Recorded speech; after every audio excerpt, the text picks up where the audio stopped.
que es el texto en el que vamos a basar la reflexión esta mañana, y que dice que Jesús, entrando en el templo, comenzó a echar fuera a los que vendían, diciéndoles: escrito está, mi casa será casa de oración, pero vosotros la habéis hecho cueva de ladrones.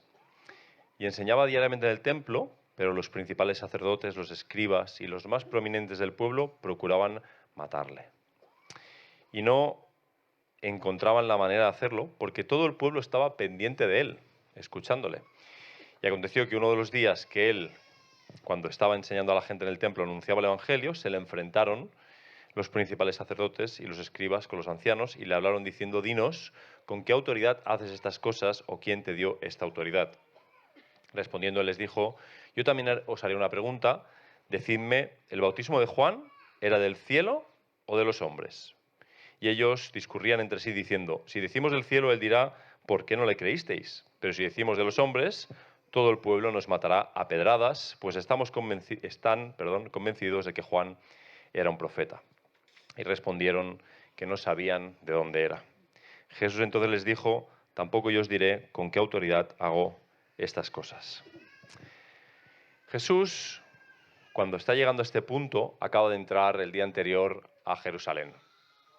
El día anterior es el día de lo que Melanie nos estuvo explicando la semana pasada, que entra por la ciudad con el borriquito, con el asno, todo el mundo reacciona y las reacciones son muy diversas. Y lo que va a pasar en esta escena, que pasa el día siguiente, podemos decir que todavía va a generar reacciones más diversas. El camino que ha hecho Jesús hasta este punto, Lucas, en capítulos anteriores, ya nos ha dejado claro cuál es la relación que Jesús tiene con Jerusalén. Tenéis que recordar que Jesús en ningún momento vivió en Jerusalén. Él no vivió en Jerusalén. Nunca había vivido en esa ciudad. Era una ciudad que visitaba probablemente todos los años para la Pascua, como vimos, si recordáis, hace 15 días, en la escena esa en la que él tiene 12 años. ¿Le recordáis? En el mismo templo. Esto va a pasar 20 años después. Son dos escenas de Jesús en el templo con una diferencia de 20 años. Él visitaba, conocía la ciudad, era una ciudad que le era muy familiar. Pero Lucas, a lo largo del Evangelio, ha dejado claras algunas cosas de cuál es la relación de Jesús con esta ciudad. Mira, te leo Lucas 13, 33, 34. Ahí Jesús está en el mitad del camino, cruzando Samaria, le hablan y él dice: sin embargo, debo seguir mi camino hoy, mañana y pasado mañana, porque no puede ser que un profeta muera fuera de Jerusalén. Jesús está caminando por Samaria hacia Jerusalén. Cuando le preguntan, él dice: voy a Jerusalén porque no es posible que un profeta muera fuera de Jerusalén. Jerusalén, Jerusalén, la que mata a los profetas y apedrea a la que les son enviados. Estas son palabras de Jesús en Lucas 13, 33, 34. Y como ya visteis la semana pasada, cuando entra por la ciudad hay una escena que solo Lucas nos registra, que es que cuando se acercó al ver la ciudad, lloró sobre ella diciendo: si tú también hubieras sabido en este día lo que conduce a la paz. La relación que Jesús tiene con Jerusalén es una relación, como veis, de dolor, de tristeza. Él está compungido por la realidad de esta ciudad y a la vez va hacia ella sabiendo que en ella lo que le espera es muerte. Y aún así, este es el Jesús que entrará en el templo y empezará a enseñar. Y en esta escena, Jesús entra al templo al día siguiente después de la entrada y lo que ves el texto es muy escueto en realidad. Es extraño porque normalmente Marcos da menos detalles, en este caso Lucas es el que menos detalles da. Dice: entrando en el templo comenzó a echar fuera a los que vendían. Solo dice eso Lucas y luego las palabras que Jesús va a pronunciar, que echó fuera a los que vendían. Si te vas a Mateo o a Marcos, descubres algunas ausencias que aquí no están. Por ejemplo, que en Mateo y Marcos, en ambos, no solo expulsa a los vendedores, también expulsa a los compradores. La gente que está comprando. Y en Mateo y en Marcos también observas que Jesús va a volcar mesas. Te hablan de mesas de cambistas. Tienes que pensar que Jerusalén es una ciudad pues multicultural y que en una fiesta como la Pascua está llena de extranjeros, que muchos de esos extranjeros son los que van también a ofrecer sacrificios, pero que no tienen la moneda con la que se paga allí. Entonces, no hay bancos como los de hoy y hay gente que ha establecido negocios de cambio de moneda, de divisas, y los tienen en el patio del templo, porque es donde ahí está el negocio. El dinero va ahí donde está el negocio. Esas son las mesas que Jesús, según Mateo y Marcos, vuelca. También vuelca mesas, dice, de vendedores de palomas, que era el sacrificio de los pobres. Cuando pensamos en los sacrificios pensamos mucho en los corderos, pensamos en animales más grandes, pero la gran mayoría de gente que no podía permitirse ese tipo de animales, lo que hacía era, de acuerdo a Levítico, sacrificar animales pequeños como palomas o pequeñas aves, porque era lo que podían permitirse. Y ahí había también un gran negocio de la gente que dirigía el templo y gente alrededor que tenían... Esas son las mesas que en Mateo y Marcos ves que Jesús está volcando, pero que Lucas no menciona. Ahora, la escena tú la conoces y cuando escuchas las palabras de Jesús que él dice, escrito está, eso es lo que les dice a la gente que está echando. Mi casa será casa de oración, pero vosotros la habéis hecho cueva de ladrones. Puede parecerte una frase espectacular, puede parecerte un hit, un tuit perfecto, pero lo cierto es que solo son menciones de textos de los profetas del Antiguo Testamento. Exactamente igual que cuando hablamos de Jesús en el desierto y el diablo le tienta y tiene frases increíbles, son frases que aparecen también en la Torá, en Deuteronomio, en Levítico, en Éxodo.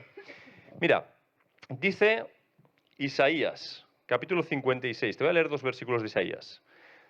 A los extranjeros que se alleguen al Señor, fíjate que no habla a los judíos, a los extranjeros, que se alleguen al Señor para servirle, para amar el nombre del Señor, para ser sus siervos, a todos los que guardan el día de reposo sin profanarlo y se mantienen firmes en mi pacto, yo los traeré a mi santo monte, los alegraré en mi casa de oración, sus holocaustos y sus sacrificios serán aceptos sobre mi altar, porque mi casa será llamada casa de oración para todos los pueblos. Hay una promesa en la profecía de Isaías de que ese lugar será el lugar en el que todos los pueblos se acercarán a dialogar y a conversar con el único Dios verdadero. Oración. ¿Te acuerdas cuando estudiábamos sintaxis en el colegio? Analizábamos oraciones. No como cuando decimos los evangélicos, vamos a orar. Pero si te das cuenta, la semántica te está enseñando que la oración se basa en que haya oraciones, que haya palabras, que haya conversación, que haya diálogo. La casa de Dios es una casa de conversación, donde Dios quiere hablar contigo y que tú hables con Él. Pero la gente ha montado un buen mercado ahí, en el templo. Un mercado que está más controlado por intereses privados, económicos, de poderosos. Se parece más a eso que a una casa de oración para todos los pueblos. Y cuando Jesús le llama cueva de ladrones, no sé si te hace pensar en Alí Babá o cueva de ladrones, pues sabes, él no pensaba en Alí Babá, pensaba en el profeta Jeremías. También te voy a leer un par de versículos de Jeremías, del capítulo 7. Voy a leer desde el 8. Y mira lo que les dijo Jeremías, unas de las palabras más duras que ningún profeta pronunció contra el pueblo y sus líderes. Jeremías dijo: he aquí vosotros confiáis en palabras engañosas que no aprovechan para robar, matar, cometer adulterio, jurar falsamente, ofrecer sacrificios a Baal y andar en pos de otros dioses que no habíais conocido.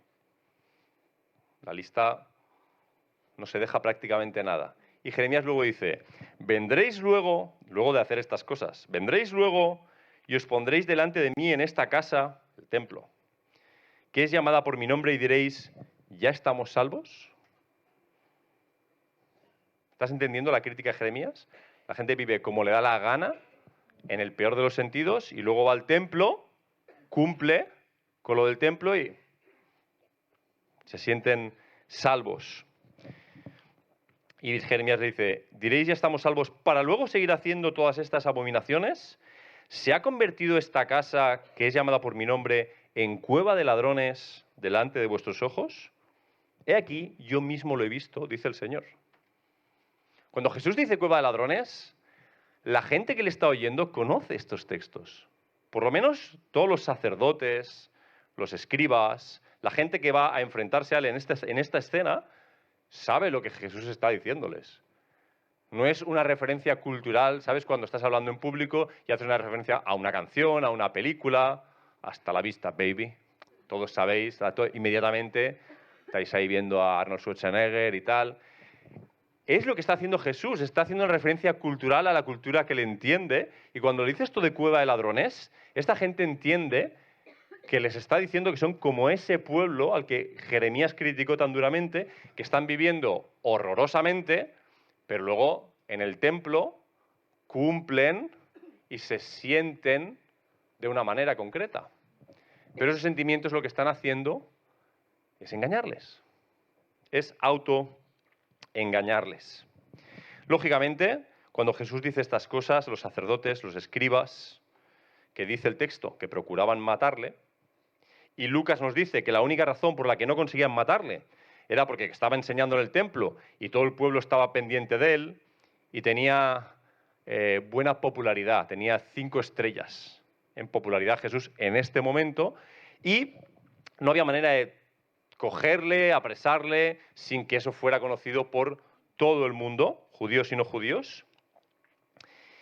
Jesús está enseñando cada día en el templo.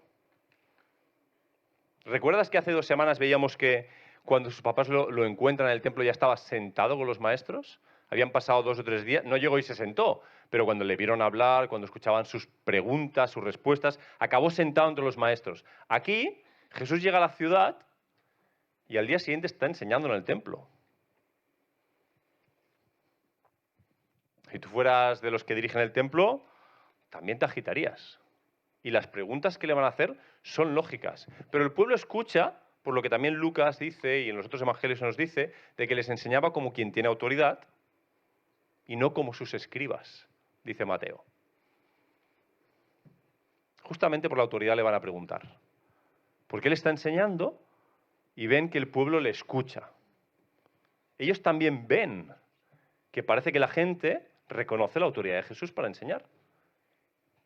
¿Por qué está enseñando en el templo? ¿Quién le ha dado derecho a enseñar en el templo? Y se le van a acercar, dice el texto, que van a enfrentarse con él y le van a preguntar de forma directa con qué autoridad hace esas cosas. Cuando miras este texto, esas cosas solo puede responder a 2 acciones. Número 1, lo que se llama la purificación del templo, es decir, el que haya entrado por el templo y haya hecho lo que le ha dado la gana, lo que nadie se hubiera atrevido jamás a hacer, volcar mesas, echar a la gente, echarla del templo. ¿Te imaginas una escena así en una iglesia evangélica?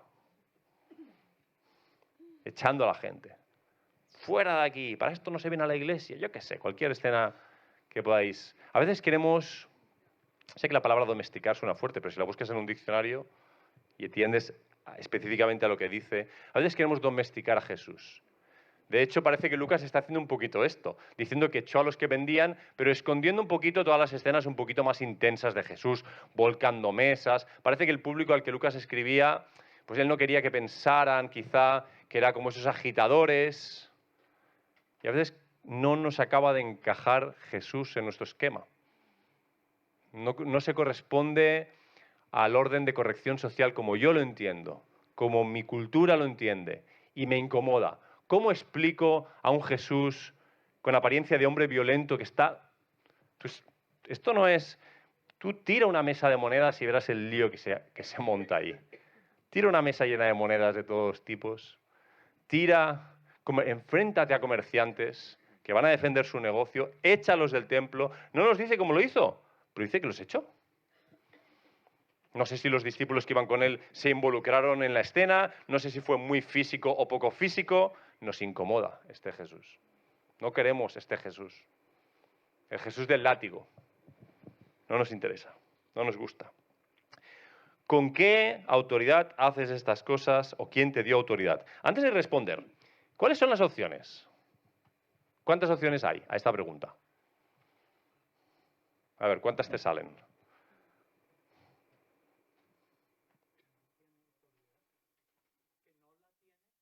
Una que no la tiene, se me adelanta. Eso me pasa por hacer participar al público. Esa es la respuesta correcta, ¿vale? Pero llegaremos a eso, ¿vale? Llegaremos a eso. Ellos no están queriendo saber de dónde viene su autoridad. Están queriendo decir que no la tiene. Pero si la pregunta fuera sincera, ¿qué opciones hay? ¿Dios? ¿Es una opción? Gracias por participar. ¿El mismo? ¿Los hombres? ¿Y hay alguna tercera? La ley, podríamos asignar que la ley es de Dios, por lo tanto Dios mismo, o sea, o viene el origen de Dios, sea directo o por la ley, o es de los hombres, o habría una tercera opción. ¿Recordáis el texto? Llegaremos porque está en Lucas también. Correcto, expulsa a los demonios por Belcebú. Su autoridad para expulsar demonios viene del mismo.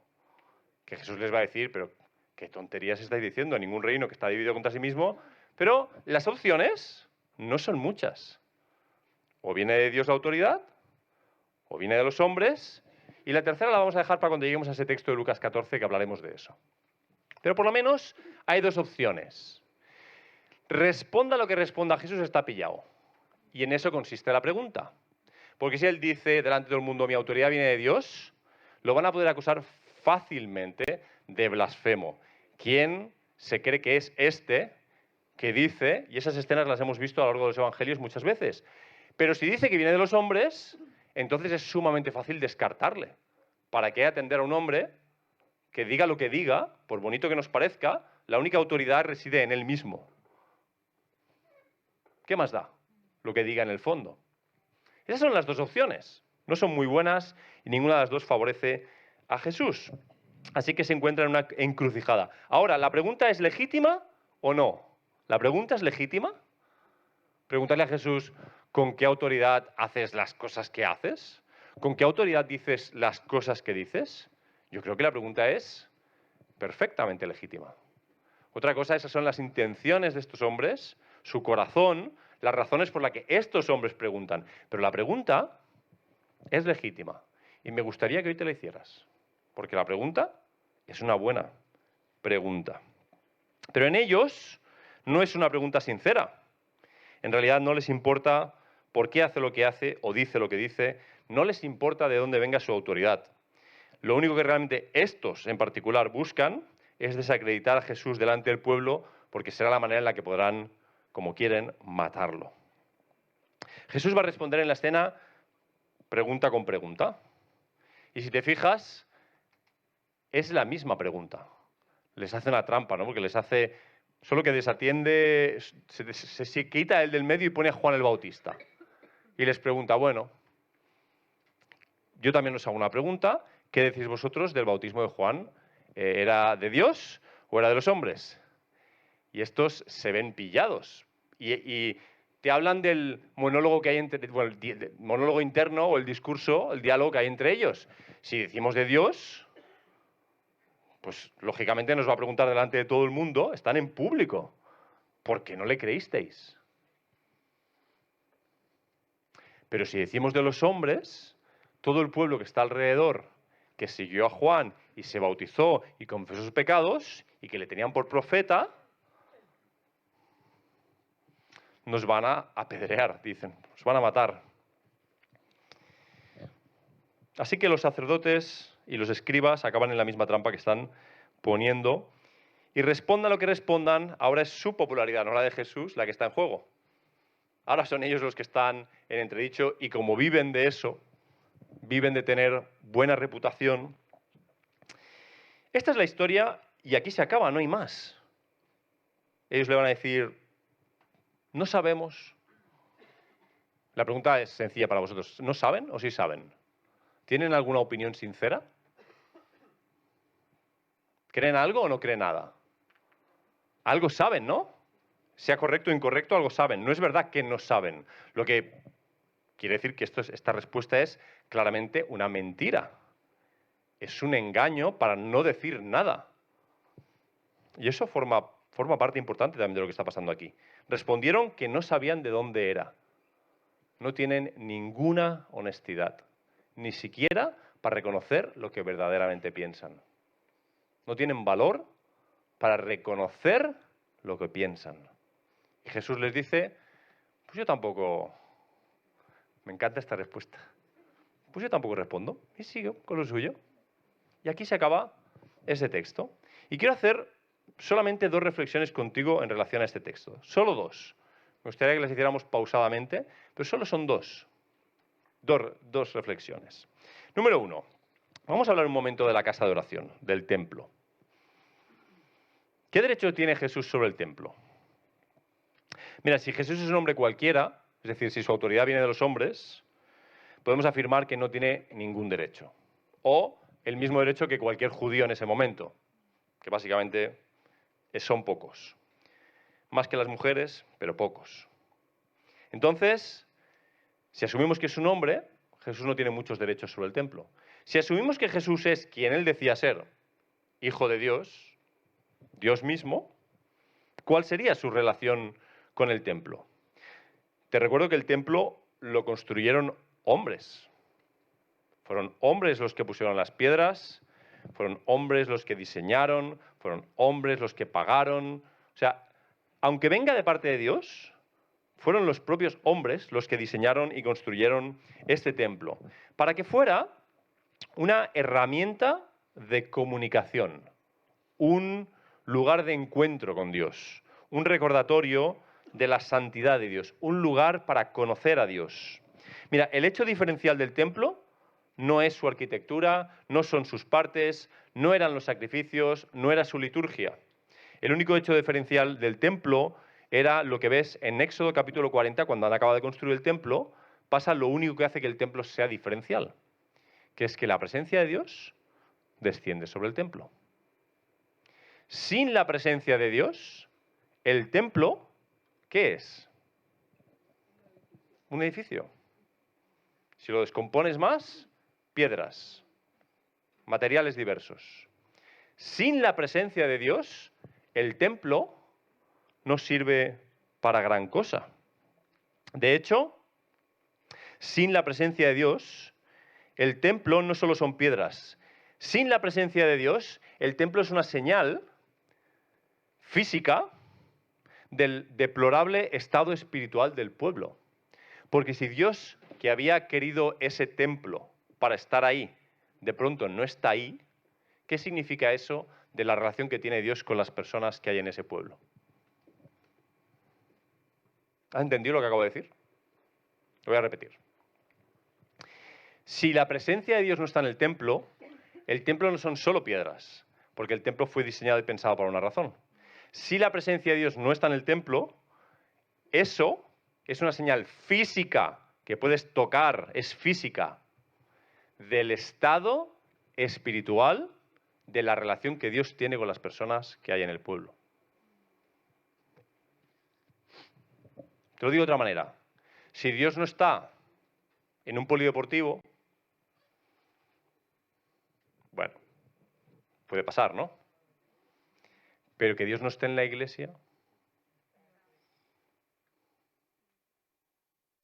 no es solo un hecho neutral. Si Dios no está en la iglesia, eso es un claro signo de que la relación que Dios tiene con su pueblo está por los suelos. Y cuando digo si Dios no está en la iglesia, no me refiero a que esté aquí en este local, sino en nosotros.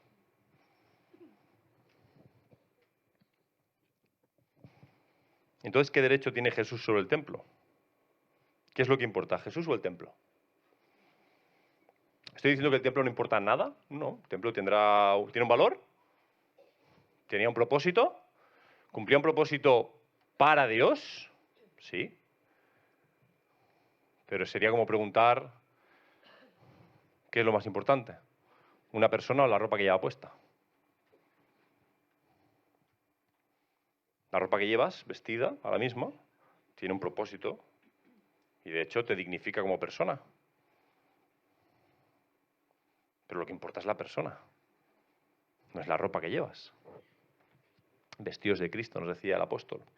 ¿Qué derecho tiene Jesús sobre el templo? Si llegas a la misma conclusión que yo, entonces Jesús tiene todos los derechos sobre su templo, pero no el de Jerusalén.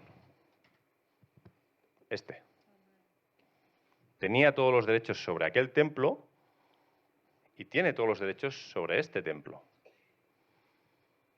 Y es tan incómodo como la propia escena, es tan incómodo como ver a ese Jesús casi agresivo, echando gente, pronunciando palabras duras. Es igual de incómodo que pensar que él tiene todo el derecho sobre este templo también. Es igual de incómodo, resulta sumamente incomodante. Y de la misma manera que Jesús quiso purificar su templo entonces, estoy convencido que Jesús quiere purificar su templo ahora. No quiere una cueva de ladrones. Que te lo traduzco. Que vayas haciendo todas las abominaciones posibles, las que tú hagas, y luego vengas a su templo y digas, ¿qué vas a perfumar? Perfumar su nombre no tiene que ver con decir perfumar su nombre. Perfumar su nombre tiene que ver con vivir una vida tal que es olor grato para él. Eso perfuma su nombre. No que digas que perfumas su nombre. Lo que decimos en una alabanza debería representar lo que nuestro corazón anhela vivir y vive lo mejor posible. Y ahí, a partir de ahí, todos somos pecadores y caemos y nos levantamos y Él nos levanta y caemos y Él nos levanta. Pero lo que realmente tiene valor es la vida que vivimos, no es lo que decimos vivir. Lo que decimos vivir debería representar lo que realmente vivimos y ahí es donde encontramos la incomodidad de Jesús entrando en el templo. Jesús no quiere una cueva de ladrones, quiere un lugar de oración. O sea, quiere una conversación sincera, con preguntas sinceras y respuestas sinceras. Esta es una predicación sencilla, sinceramente. Porque en eso que debiera ser tan fácil, nuestra práctica de la vida humana nos demuestra que en el fondo ser sincero se nos hace mucho más difícil de lo que queremos asumir. Y que muchas de las preguntas que hacemos a Jesús no son preguntas genuinas, sino que detrás traen una reflexión ya pensada o una decisión ya tomada. Jesús, ¿con qué autoridad haces estas cosas? Ellos ya han tomado la decisión de que Él no tiene ninguna autoridad y esto solo es un intento de llevar sus planes de matarle hasta el final. No es una pregunta genuina. Jesús quiere purificar el templo para una conversación sincera, en la que lo que preguntes, lo preguntes porque quieres saber la respuesta. Y donde su respuesta tenga algún tipo de valor a tus oídos. No sea como si haces una encuesta popular y eliges a 50 personas, 49 y Jesús, todos dan su respuesta y te quedas con la que más te gusta. ¿No? Si Él tiene autoridad sobre el templo, si realmente Él tiene ese derecho adquirido, porque el templo de Dios pertenece a Dios, el templo de Dios pertenece a Dios, entonces su palabra no es una palabra más. Su templo es un lugar donde se le reconoce. Qué triste cuando Jesús pasa por la iglesia y no es reconocido. Es como si yo entrara en mi casa y mis hijos y mi mujer no me reconocen. ¿Quién eres? ¿Qué es? Fuera de mi casa, extraño. Así de ridículo es. Que Jesús no sea reconocido entre la gente que le conoce. Su templo no es un lugar para mercadear. La santidad del templo proviene del hecho de que el santo vive en él. No hay ninguna santidad en las piedras, ni en el oro, ni en las liturgias, ni en las canciones, ni en las predicaciones. La única santidad proviene de que el santo está presente. Si el santo no está presente, no hay ninguna santidad. Jesús no va a permitir para siempre que se use su nombre para intereses privados, para aparentar cosas como hacían estos, para tener una posición, unos privilegios. Me atrevo a decir que Él no va a ser tolerante con su templo. No va a ser tolerante con que cualquier cosa en su casa, para siempre, no. Va a haber un momento en el que Él va a purificar el templo. Va a haber algún momento en el que Él va a venir para echar a los mercaderes. ¿Qué vas a hacer tú? ¿Te vas a oponer cuando aparezca por el templo para volcar las mesas que Él considere? ¿Te vas a oponer, te vas a enfrentar a Él como estos, con preguntas sobre su autoridad? Desde el Antiguo Testamento, Dios ya nos anuncia un reino que es puro, que no es un mercadillo religioso. Ya Zacarías, el profeta, en una de sus visiones del reino, dice: no habrá más mercader en la casa del Señor en aquel día. No habrá más mercader. Hoy Jesús sigue queriendo purificar su templo y tus opciones son pocas. O le dejas hacerlo o te opones. O le permites que realmente él tenga el derecho sobre el templo, o pretendes tenerlo tú, como estos sacerdotes y estos escribas pretendían tener derecho sobre el templo de Jerusalén, y te opones.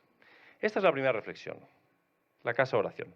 La segunda tiene que ver con el tema central del texto, que es la autoridad de Jesús. La pregunta por la autoridad de Jesús es la pregunta. Es la pregunta. La respuesta a esa pregunta en tu vida es la respuesta. Si él fue un hombre común, como el bautismo de Juan podía haber sido, según la pregunta que hacía Jesús, entonces podemos descartarle. Si el bautismo de Juan era de los hombres, si la autoridad de Jesús venía de sí mismo, podemos descartarlo. Si su autoridad viene de Dios, nuestra relación con él no puede ser la misma. Si resulta que el bautismo de Juan viene del cielo, entonces Jesús te va a preguntar: ¿y entonces por qué no me has creído? Si Jesús es la persona que dice ser y tiene el derecho para hacer eso, esas cosas, la pregunta que te va a hacer es: ¿por qué no me has creído? La escena de la purificación del templo es un recordatorio muy necesario, por lo menos para mí. ¿Dónde está nuestro corazón? ¿Cuál es nuestro pensamiento sobre Jesús? Estas Navidades cantábamos mucho consejero, consejero. Jesús tiene muchas facetas, pero somos muy hábiles en la manera de relacionarnos con su ser polifacético. Porque cuando no quiero escucharle, le considero como un consejero. Y un consejero hay que escucharle, pero no hay por qué... ¿Verdad? Muchas veces jugamos a eso con Jesús. Eres maravilloso, Jesús. Consejero, das buenos consejos. Este en particular no me encaja en el momento de vida. Soy muy hábil encontrando resquicios para hablar con él. Oye, esos sacerdotes y los escribas, tienes que verlos en la escena, están hablando con él. ¿Te has dado cuenta? No es que no tengan conversación con Jesús, sí tienen. Le hacen preguntas, reciben respuestas. Hay un diálogo entre esos sacerdotes y esos escribas y Jesús. Pero no hay un diálogo genuino del corazón de esas personas con Jesús. Es una cuestión religiosa. No te engañes a ti mismo porque hablas con Jesús. O sea, solo el hecho de hablar, responder, tienes que preguntarte si está siendo genuina esa conversación. Jesús ha venido al templo para enseñar cada día. ¿La iniciativa de quién es? Es suya. Es él el que ha venido a Jerusalén, es él el que ha entrado al templo. Él es quien se acerca, él es quien enseña, él es quien purifica. ¿Quieres escuchar lo que él tenga que decirte, aunque eso provoque un importante descalabro en el templo? ¿Estás dispuesto a aceptar lo que él haga en el templo? No vas a poder poner condiciones. No vas a recibir a Jesús en la puerta del templo y vas a negociar con él las condiciones de su entrada. Te dejo entrar, Jesús, pero no me toques las mesas de los cambistas. No me toques a las palomas. Déjame a los vendedores. De ahí es donde yo como. Ese es mi negocio. No vas a poder negociar con Jesús. ¿Jesús entra o no entra? ¿Jesús tiene un diálogo sincero y genuino o tiene uno y le pone final? Pues yo tampoco voy a contestar a tus preguntas. Y se va a otra cosa. ¿Qué intenciones esconden tus preguntas a Jesús? ¿Le estás preguntando por qué hace lo que hace o por qué dice lo que dice porque realmente quieres saberlo? ¿O simplemente, como estos, le estás cuestionando su autoridad? Los padres tenemos muchas frases de esas para nuestros hijos. Tu hijo hace algo y le preguntas: ¿pero quién te has creído que eres? ¿Con qué derecho? ¿Cómo se te ocurre, niño, hacer esto? Tú no le estás... Fíjate que es una pregunta, pero tú no le estás preguntando a tu hijo para que tu hijo se pare y diga, a ver, ¿con qué derecho lo hago? No, tú le estás diciendo, tú no tienes ningún derecho a hacer esto. Le estás comunicando que no está en su jurisdicción lo que está haciendo. No le pertenece. ¿Cómo son tus preguntas a Jesús? En esta escena Jesús, fíjate que enseña todos los días al pueblo, todos los días. Y de ese pueblo se nos dicen dos cosas que quizá pasan un poco desapercibidas porque están entre líneas y tú estás metido en la tensión entre los sacerdotes y Jesús y no prestas mucha atención al pueblo. El pueblo solo parece el paraguas que está cubriendo a Jesús para que no lo maten. Pero del pueblo te dicen dos cosas muy interesantes. La primera, en versículo 6, están convencidos de que Juan era un profeta. ¿Habías visto esa frase? El pueblo podría... Jesús no les preguntó nada, pero si Jesús hubiera preguntado al pueblo la misma pregunta que le hace a los sacerdotes, ¿cuál es la pregunta? Oye, ¿el bautismo de Juan era de Dios o de los hombres? Si él hubiera preguntado eso al pueblo, ¿qué hubiera respondido el pueblo? Es de Dios. No se hubieran puesto juntos, venid, venid, es pregunta trampa, como las de los carnets de conducir y tipo test. No, no. Si una señal... No. Hubieran respondido, ¿esto proviene de Dios? Este pueblo entendía el origen de la autoridad de Juan y de Jesús. Los tres evangelistas te dicen que estaban escuchándole porque les enseñaba como quien tiene autoridad y no como sus escribas. El pueblo sí tenía claro el origen de Jesús y de su autoridad. Y la segunda cosa, la ves en el versículo 48, estaban pendientes de él, escuchándole. Verdadera escucha. Jesús iba al templo a enseñar, no iba a sus casas. Ellos iban al templo porque querían escuchar a Jesús y estaban pendientes de él. Estaban atendiéndole. Lo que significa que querían responder a su autoridad. Entendían que el origen venía de Dios y sabían que tenían que responder de alguna manera. En la misma escena estás observando que si tus preguntas no son sinceras, que si tus preguntas esconden otras intenciones, o si él te pregunta algo y en lugar de responder la verdad mientes o engañas y dices, no sé de dónde era Jesús, yo no sé de dónde era el bautismo de Juan. Lo que puede pasar es que te quedes sin la voz de Jesús.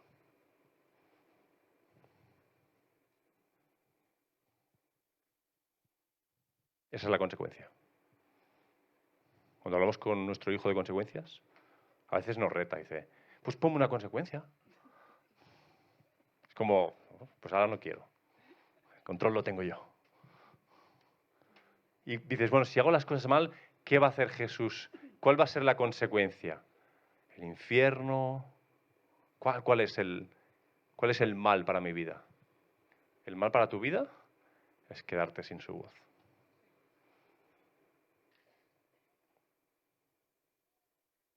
Eso es todo. Quedarte sin su voz.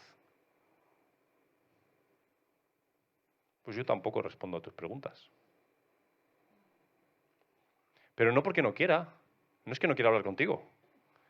Es que sé que tú no quieres hablar conmigo. Solo me preguntas cosas para seguir con tus intereses privados, para seguir con tu mercadeo, tus cosas, las que sean. Pero no estás hablando conmigo porque quieras hablar conmigo. No quieres saber lo que pienso, mucho menos hacerlo.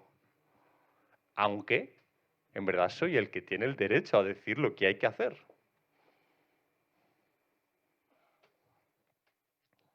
Quedarte sin la voz de Jesús. Ha habido una canción en la que hemos cantado que estamos en sus manos. Mientras lo cantaba pensaba,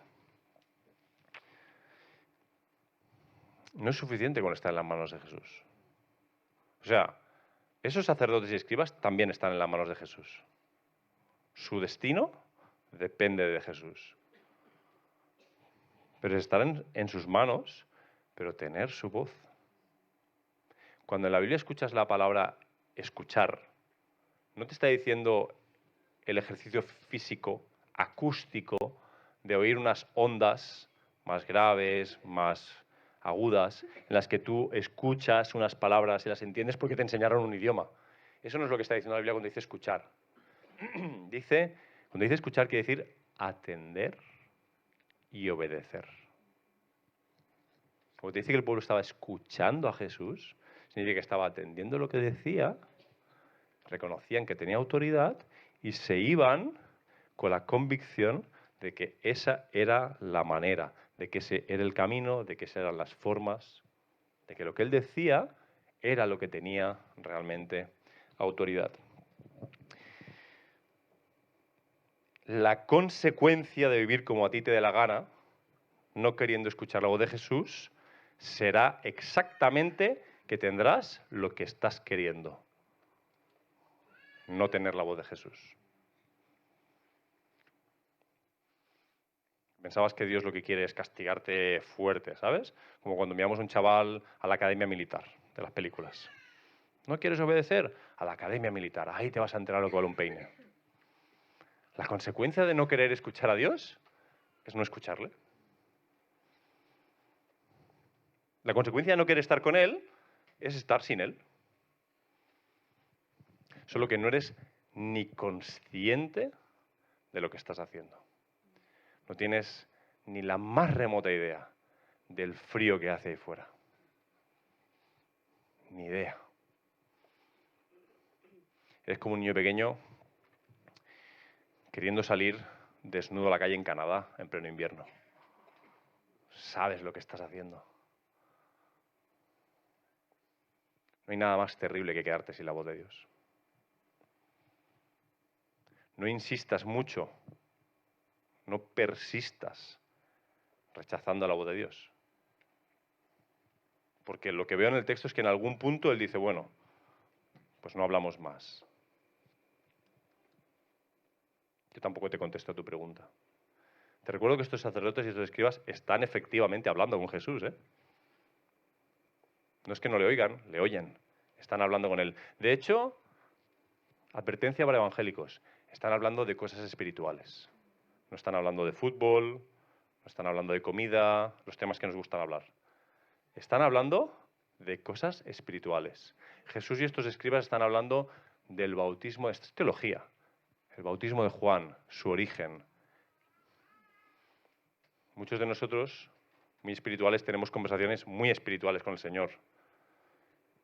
Es el mejor lugar donde esconderte, son conversaciones aparentemente correctas. Porque si tienes conversaciones incorrectas, no hay manera de que tu cabeza te diga esto está bien. Tienes que retorcer mucho las cosas. Pero cuando estás hablando de las cosas correctas, es más fácil creer que estás en lo correcto. Ir al templo y tu vida dice una cosa, pero llegar al templo y decir, bueno, que estoy salvo. Semana nueva. Borrón y cuenta nueva. Compensación de pecados. Jesús habla en este texto a los que quieren oírle, pero calla para los que prefieren sus propias voces, sus propias situaciones, sus propias autoridades.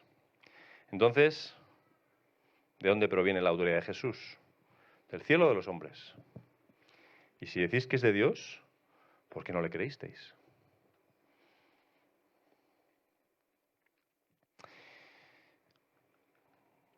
Jesús, quiero pedirte por mi vida, en primer lugar, rogarte que me ayudes a no decir cosas como estas y no ser consecuente y no ser coherente con lo que estás diciéndome.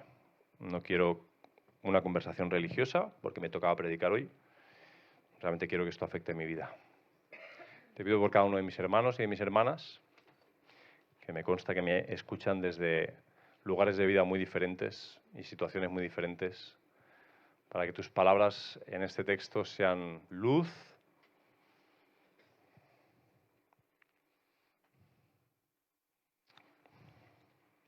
tu Espíritu Santo pueda hacer algo con nosotros y no nos opongamos. Te pido perdón por cada vez que me enfrento a ti, Señor. Que prefiero mi voz a la tuya, prefiero mi autoridad a la tuya.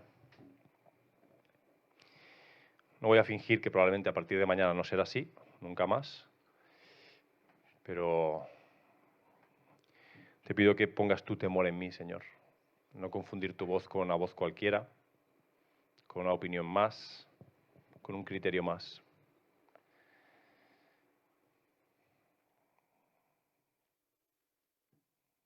Te pido que tu voz guíe nuestras acciones cada día, Señor. Que tu voz tenga el valor, la importancia que realmente tiene, Señor.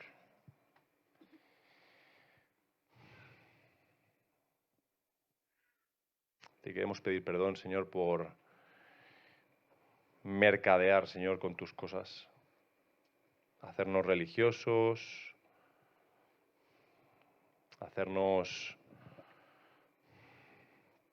ponernos a nosotros mismos en lugares que no nos corresponden, Señor, como si fuéramos los que dirigimos el templo.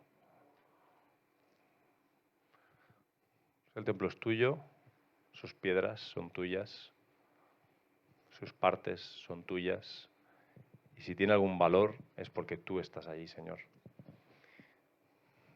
Y lo que cada uno de nosotros somos, la persona que tú has creado, hombres y mujeres que has creado y que están aquí ahora, Señor, si tienen un valor es porque tú estás en nosotros.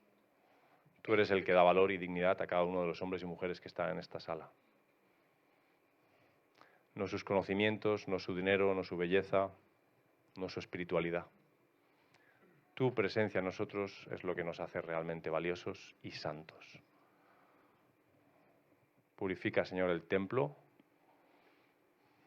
Te lo pedimos con sencillez, con humildad, Señor, que podamos abrazar de alguna manera este texto, este mensaje, que nos ayudes a estar como ese pueblo, pendiente de ti, escuchándote. No permitas que seamos como ese pueblo que 3 días después te estaba crucificando.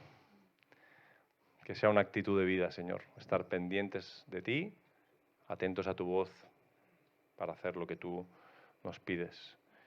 Si nos incomoda, Señor, lo que tú haces, las mesas que tú tiras o a quien echas,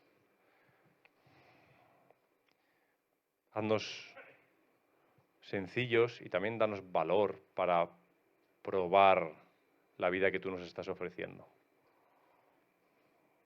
Creo que tú estás abierto a una pregunta que sea sincera, aunque sea incómoda. Estás abierto a preguntas que sean genuinas, por difíciles que sean las preguntas. Gracias por la conversación, Señor. Gracias por querer hablar como alguien como yo.